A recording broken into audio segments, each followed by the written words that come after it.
Bom dia a todos. Hoje sou eu que estou aqui me arrumando, assim como a Letícia.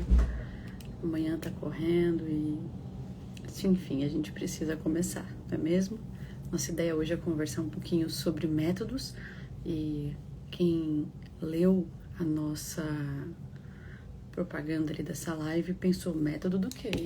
A gente vai falar um pouco sobre métodos de avaliação principalmente. Mas vou esperar aqui minha fiel escudeira entrar pra gente poder começar, não é mesmo? Tem dias que a gente começa as coisas, né?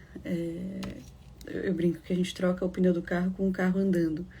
Acho que geralmente é assim, ainda mais para quem é mãe. Então, a gente vai começando, aquecendo os motores. A Letícia tá entrando.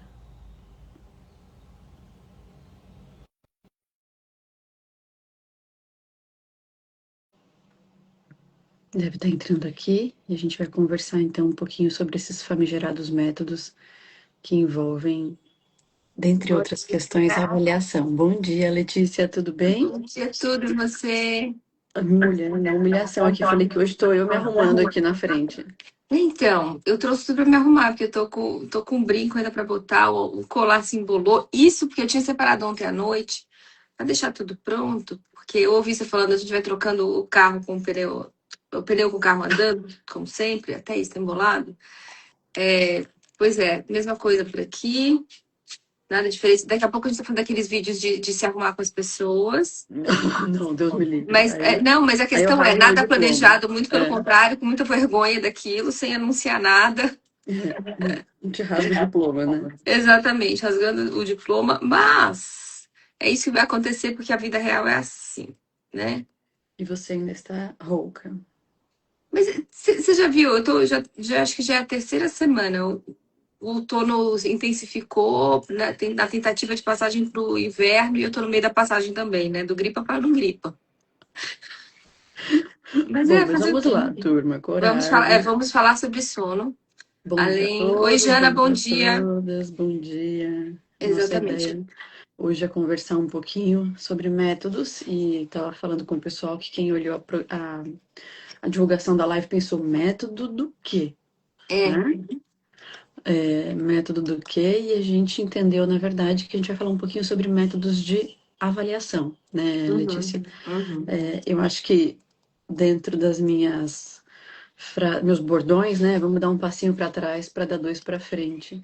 Então, quando a gente pensa em método, na verdade, ainda mais pensando da nossa origem acadêmica, o método na verdade, uma estrutura, né?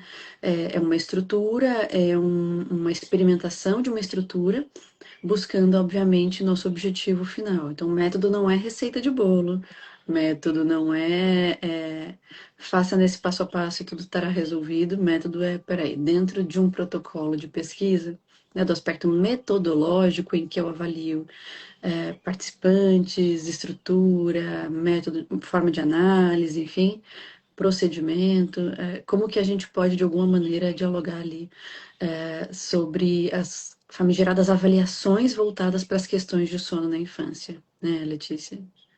Então, e aí nisso, deixa eu dar bom dia pra Lu também, que entrou depois, a gente não deu bom dia. Bom dia, Lu. Acho que nisso entra essa metodologia, tanto do processo da construção do conhecimento científico, quanto da gente entender, assim, como ele foi construído para ele se translacionar para qualquer prática clínica. Dentro da medicina a gente ainda tem aquele viés que são alguns métodos diagnósticos também, que é outra ideia que a gente até comentou ontem, né? Será que a gente pode enveredar por esse caminho também? Então, como o tema ficou amplo, acho que a gente precisa conversar, talvez pincelar todos, né? E eventualmente lá na frente se aprofundar em cada um deles. Acho que a gente podia começar, talvez entendendo o método da construção científica, Ila, do conhecimento. Com certeza, com certeza. E quando a gente pensa na construção científica, como a gente já conversou até em outras lives, a ideia justamente é um teste de hipóteses, né, Letícia? Em que a gente parte de uma premissa para avaliar se ela se faz ou não verdadeira. E quando a gente faz a translação, então, para a nossa prática clínica, a gente tem algo relativamente parecido, que é, puxa, a partir do momento que eu recebo um paciente com suas queixas, eu vou levantar ali uma série de hipóteses sobre o que pode estar causando e o que pode estar perpetuando aquela queixa, né? E aí, certamente, a confirmação ou não dessas hipóteses vai passar por uma estrutura de avaliação que contemple elementos suficientes para que eu, então, os confirme ou não. Não é mesmo, Letícia?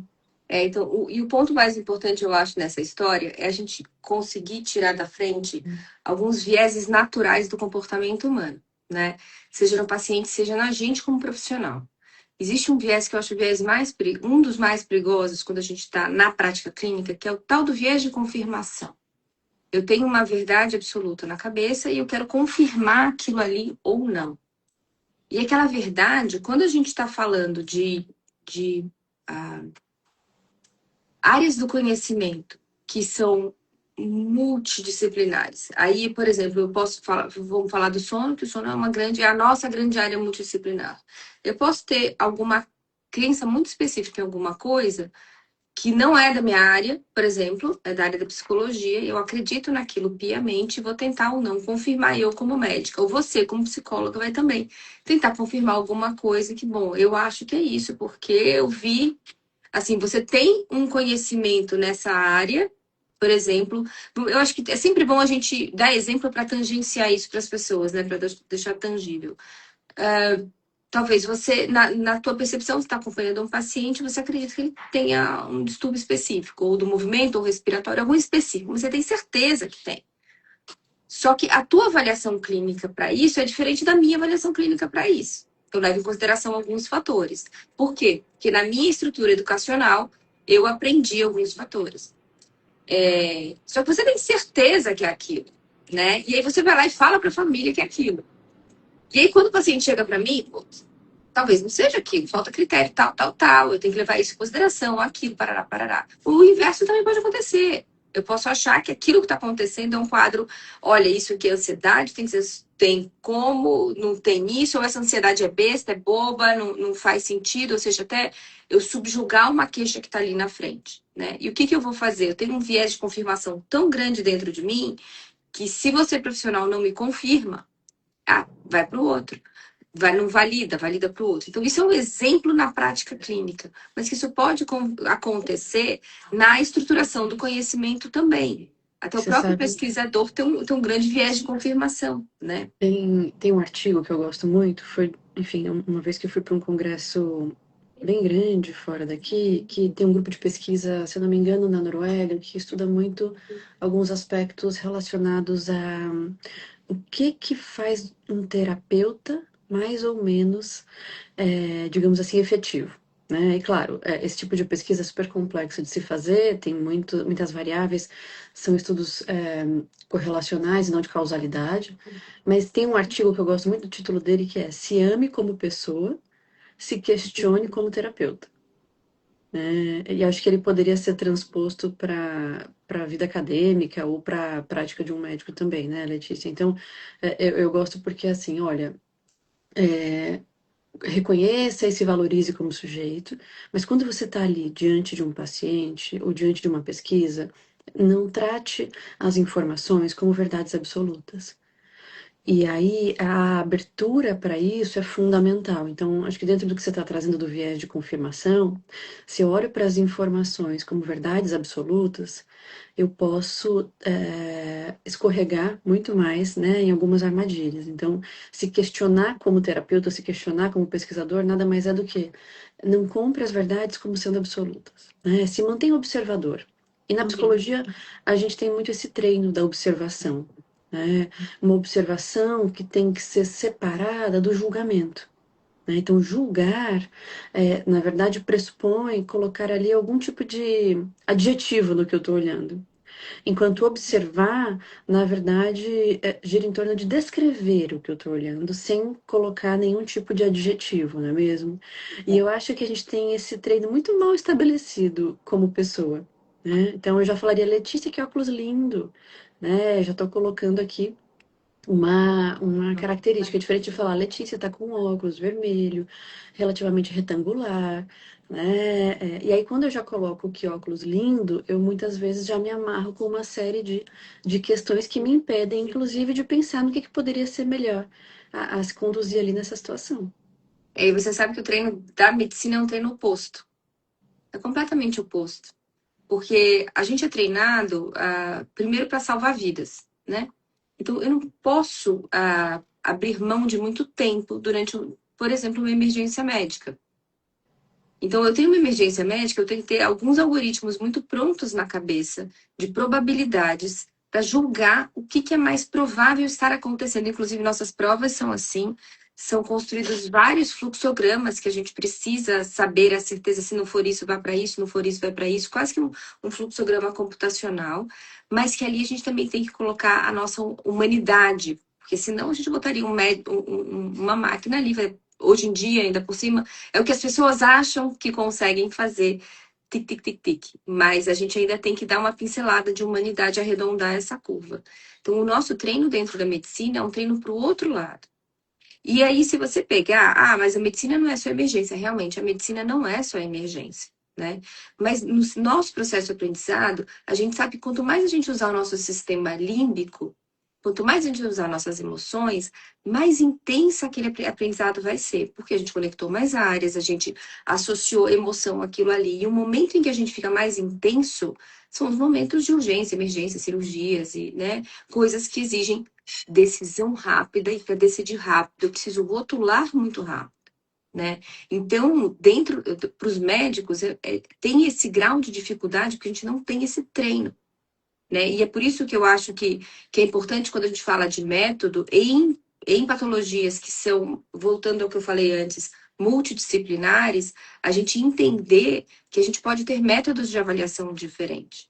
Por exemplo, um método de avaliação para você é mais observacional, para mim também, assim, eu sou de uma área clínica, eu sou da neurologia, de uma área que observa mais, de uma área cujas patologias têm instalação, na grande maioria, salvo algumas exceções que infelizmente são prevalentes, que são os acidentes vasculares cerebrais, elas são de instalação lenta, ou pelo menos lenta e progressiva. Ela vai contando uma história longa, né? E até o AVC, quando se instala, ele tem uma história por trás, né?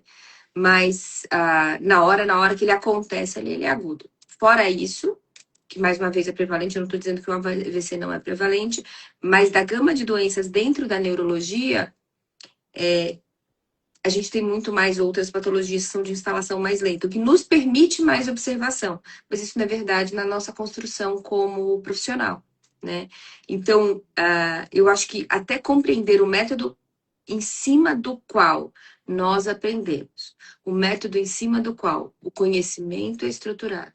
E para frente, aquele que a gente tem nas nossas mãos para fazer uso na clínica, considerando todo esse para trás, é que eu acho que faz a diferença. Eu acho que por isso que pesquisa faz a diferença, que até a gente tem que entender, se a gente fosse falar de metodologia de pesquisa, né? E metodologia seria ideal para provar aquele ponto ou não, a depender e quem é a pessoa que raciocinou em cima desse método, né? Acho que esse é um assunto interessantíssimo também, que daria muitas lives, né, Letícia? Existem diferentes metodologias de pesquisa, desenhos experimentais, e não apenas o ensaio clínico randomizado enquanto método, né, para se avaliar diferentes condições de diferentes populações. Acho que conversa muito com algumas lives que a gente falou sobre, peraí, o quanto que esse artigo está me contando o que ele está se propondo a contar, o quanto que esse dado é fidedigno ou não. Então, de novo, eu acho que a nossa provocação aqui nessa conversa é sobre a não passividade, não só na área acadêmica quanto clínica, sobre aquilo que está se apresentando na nossa frente. Quando eu falo de não passividade, eu estou falando inevitavelmente do quê? De um raciocínio crítico, né? De um raciocínio que não apenas aplica, mas que reflete sobre, né? Então, acho que pensando numa aplicação mais prática, fica aqui uma provocação para quem está assistindo a gente, que é: como que vocês avaliam os casos que chegam para vocês quando eles têm uma queixa de sono? O quanto que essa avaliação perpassa por elementos exclusivamente subjetivos ou também tem elementos objetivos?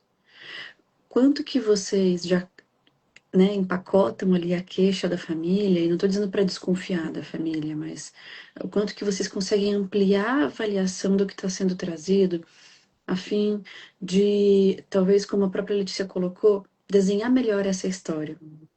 Eu acho que essa é uma maneira poética, mas também didática de pensar. Essa história, esse quebra-cabeça, está se montando com quais peças? Que elementos estão faltando sobre essa história? Como que eu posso tentar ter acesso a esses elementos? Né? Então, o meu método de avaliação vai ser exclusivamente voltado para a polissonografia, para um exame, ou não? Né? Quando que eu, então, não posso, digamos assim, me conformar com o relato da família e eu preciso, então, de dados um pouco mais objetivos, ou o oposto, quando que esse dado objetivo não é suficiente para compreender o que está se apresentando ali na minha frente. E aí isso certamente não passa por nenhuma receita de bolo, né? Passa por esse olhar ampliado e substanciado, não só pelo conhecimento técnico, mas também acho que por essa interlocução com outras áreas, para que a gente consiga se desfusionar, né? Olhar em perspectiva o que está sendo ali trazido para a gente. Tô inspirada hoje? Me conta. Eu acho que tá. Eu sou bem inspirada. Não, mas no bom sentido, tá? Não é no sentido ruim, não. Mas eu não vou te ajudar em autodepreciação, não. Você tá inspirada mesmo. Eu acho que essa construção é importante e sempre é importante a gente tangenciar, claro, né? Colocar em objetivo prático. O ponto mais importante, assim, você entender que a gente está navegando numa área que tem múltiplas formas de construção de raciocínio, tá? Primeiro porque é ciência. Segundo porque tem muitas especialidades que têm graus de formação diferentes entrando ali, né? Então isso é muito importante a gente entender. Por isso que eu achei assim, eu sempre, em todo lugar que eu trabalho, eu procuro sempre que eu consigo montar times multidisciplinares. Eu acho que um time unidisciplinar é muito rico para você fazer isso aqui, aprofundar no conhecimento, mas um multi te dá tentáculos de um jeito que te questiona. Você convive comigo, você sabe que eu questiono o que eu acabei de falar. Eu acabei de falar, eu volto até, será? E eu acho que isso, embora possa ser ansiogênico para as pessoas que querem A mais B igual a C, mas ao mesmo tempo ajuda a construir e não me mantém fechada numa verdade absoluta. Mas isso é a minha percepção pessoal das coisas. É assim que eu acho. Eu acho que tem que ter pessoas mais objetivas, menos objetivas, e tem que ter isso daí, né? E por que que eu acho que isso é importante? Por aquilo que você falou. A gente precisa estar aberto à construção. A gente precisa entender que tem muitas camadas e que eu fatalmente vou entrar e vou me aprofundar, vou me apegar àquela camada que eu mais tiver facilidade de lidar, né? Uma coisa é facilidade, outra coisa é especialidade, tá? Não, eu tô falando assim, facilidade dentro até, inclusive, do meu próprio, da minha própria formação, da minha própria pessoa. Bom, mas assim, dito isso, a gente também tem que conhecer todas as metodologias que estão por aí, né, da construção do conhecimento, que mais uma vez, como você falou, não só RCT é um bom estudo, a gente tem outros. A gente saber que tipo de estudo eu posso inferir causalidade ou não. Lamentamos informar que pouquíssimas a gente pode. Geralmente os experimentais, e olhe lá, dependendo de como ele foi desenhado, da população que ele pegou, que é assim, aquilo engraçado, aquilo que a gente valorizava lá atrás nos estudos, na realidade é o que menos dá valor a um estudo, né? Aquilo que a gente não valorizava, eu pelo menos, é o que mais dá valor ao estudo, que é como é construído o grupo caso e o grupo controle. Como é construído, né? Como é construído é o item mais importante, né? Bom, fecha parênteses.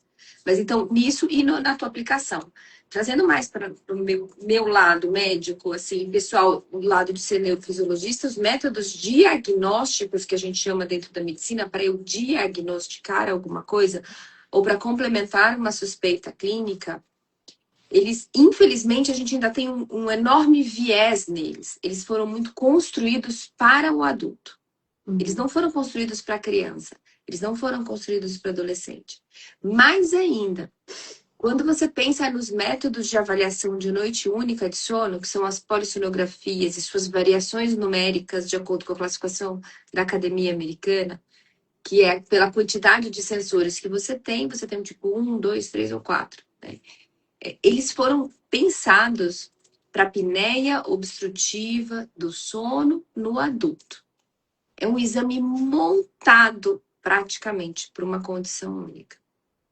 Ele pode avaliar outras questões? Pode. Mas, por exemplo, se eu vou avaliar a estrutura e a arquitetura do sono para a prática clínica, é diferente de pesquisa, tá? Em pesquisa, a gente tem outra visão. Mas para a prática clínica, eu vou avaliar a estrutura do sono, a arquitetura do sono, através de uma única noite de polissonografia, eu preciso entender que aquilo ali pode não refletir todas as noites do paciente. Ah, e dormir no laboratório é ruim. Não é isso e não é só isso. O que mais influencia, não só o local, afinal as pessoas também vão para um hotel e dormem, e às vezes dormem melhor, inclusive, e o insônia, inclusive, dorme melhor fora de casa, né? Não é isso. Você pode estar no pior ou no melhor, mas o que mais influencia é o padrão de sono na noite anterior, a privação de sono na noite anterior. A hora que ele tem que acordar, porque se o laboratório for longe da casa dele, no dia seguinte ele tiver que trabalhar, ele pode estar preocupado e não conseguir chegar no dia seguinte no trabalho. Então, todas as outras questões que são comportamentais influenciam na estrutura do sono que ele vai mostrar na polissonografia. Aí você pode pegar aquele papel e sair dizendo, porque ele é de fato o padrão ouro, mas né, nem todo mundo sabe talvez o que significa realmente um padrão ouro, mas a pessoa vai sair dizendo, olha, meu sono é isso, meu sono é aquilo, ou meu sono rei faltou. Eu já recebi pacientes que, não poucos, tá? Que vão na consulta porque a polissonografia mostrou que tinha pouco REM, não tinha REM, ou tinha um REM assim ou assado. Mas claro, isso é assustador para quem não conhece, né? Exatamente, exatamente, exatamente. Mas a gente fica naquela crença de que aquilo ali vai ser uma verdade absoluta, vai ser a fotografia universal da minha vida. Você não tem no teu RG sua fotografia de 1 ano de idade. Tem, né? Você muda, né? Mas as pessoas acreditam que isso seja uma tradução morfológica para sempre. Primeiro é funcional. E como tudo funcional, ele vai ter a influência do meio, da própria funcionalidade do todo. Eu acho que esse é um ponto muito importante, quando a gente vai usar para tangenciar a história do método quando a gente está na avaliação clínica. Isso vai valer para vários exames, né? E se pensar assim, as métricas do adulto, elas foram transpostas para a criança, para não deixar aquele buraco vazio, com um pool de evidência muito menor, e para uma fisiopatologia completamente diferente. Se eu for falar de apneia, voltando né, ao exemplo polissonografia apneia, a apneia, a polissonografia tem 2 sensores na via aérea superior, no nariz, um de pressão, outro de temperatura, que pode ser também na oral, e as cintas, ou seja, se eu estou movimentando. Se eu estou movimentando ou não, tem a ver com a ordem central para eu respirar. Se o ar está entrando e saindo ou não, é se ele está abrindo e fechando, se está me permitindo. No adulto, como a apneia colaba a via aérea, então ele vai colabar, não vai entrar o ar, vai faltar oxigênio, ou vai microdespertar. Então ele vai ter algum desfecho, mas depois ele vai abrir. Vai colabar, vai abrir, vai colabar. Então, essa abertura e fechamento intermitente eu vejo nesses sensores aqui em cima, na obstrutiva. Já na criança, o principal mecanismo é o quê? Amígdala, adenoide, alteração crâniofacial. Então, eu não estou abrindo e fechando intermitentemente. Eu estou ventilando, entrando ar, saindo ar. Ele está entrando um buraco, alguma coisa no caminho, uma pedra no caminho, está saindo uma pedra no caminho. Então, essas variações, elas não vão ser intermitentes. Elas muito provavelmente vão ser mais contínuas. Então, ou seja, um método de avaliação, que é um índice, para a criança não é tão bom. Para a criança não vai pegar. Então, só para dar um exemplo bem palpável de que a gente precisa entender como é construído o conhecimento, em cima de quê, e o que a gente tem na mão para fazer a avaliação daquilo ali. E, infelizmente, todo mundo, assim, cada vez se simplifica e se quer simplificar mais. Eu sou completamente a favor da simplificação, se for o caso, assim, como queria eu ter um botão único, um dispositivo super rápido e fácil e diagnosticar e resolver rápido. Não é querer ser prolixa, ao aumentar as coisas. Mas na realidade a gente tem que saber o que é o fato de verdade, né?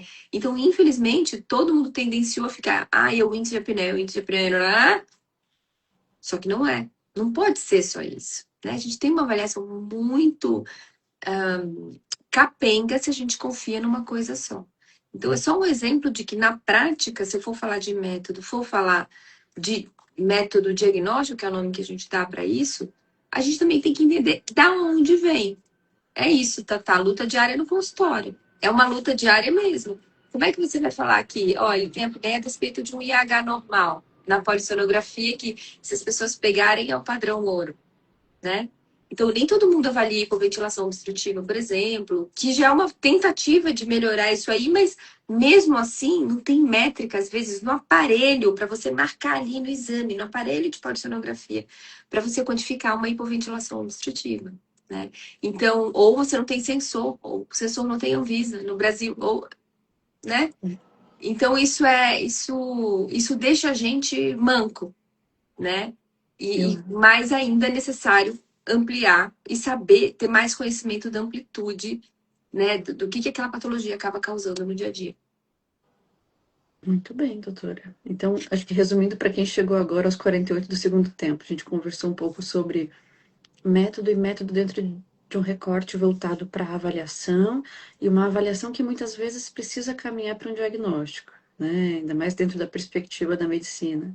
E o quanto que os recursos para avaliação não necessariamente são suficientes ou adequados para a população que a gente está ali avaliando, para a questão que a gente está ali avaliando, o que requer um olhar muito mais interpretativo e questionador do que um olhar que olha para números absolutos e entende eles como verdades, né? Então é aquilo, o dado não é o absoluto, né? O dado ele complementa o processo. Ainda mais quando, inclusive do ponto de vista de pesquisa, o que a gente tem como recurso não foi desenvolvido para a população que a gente trabalha. E aí eu acho que isso conversa muito com o valor nosso, que é o valor de produzir ciência, né? Para justamente tentar contemplar um pouco mais a população que a gente trabalha, né, Letícia? Exatamente. Eu acho que você resumiu tudo. Pronto, muito Pra bem. gente Tá começar uma vendo? quarta-feira de trabalho. É o famoso coragem, né? Vamos lá. Mas acho que a gente espera ter suplantado aqui um pouquinho desse olhar questionador, né? Então, se ame como pessoa e se duvide como profissional, mas se duvide no bom sentido, né? E não no sentido da síndrome do impostor, tá? Exatamente. E Bom nos dia, vemos pessoal. quarta que vem. Sim. Coragem. Vamos lá. Tchau, Beijão. tchau. Tchau, tchau.